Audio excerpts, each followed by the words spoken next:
C'est officiel, le pouvoir d'achat des Français a augmenté en 2014, une première depuis 4 ans. Les économistes tempèrent toutefois la bonne nouvelle, ce sont surtout les plus aisés qui sont touchés par cette hausse. Pour la majorité des Français, pas de changement notable à déclarer dans leur quotidien, un reportage de Emmanuel Trumer et Johanna Attard. L'année 2015 sera celle de la hausse du pouvoir d'achat. C'est en tout cas ce que prévoient des économistes de l'INSEE.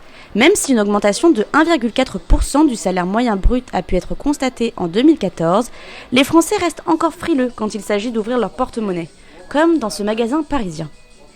Une clientèle plutôt ponctuelle et qui n'achète pas forcément au plein pot et plus sur les moments promotionnels.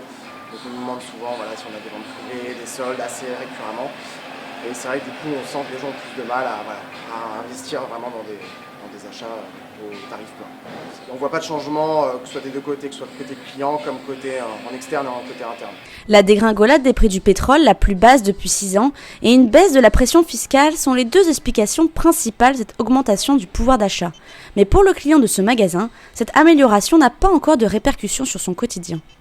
Donc non, ça a été un achat dont j'avais vraiment besoin. Je n'ai pas forcément ressenti la hausse du pouvoir d'achat comme on peut entendre en ce moment dans les médias.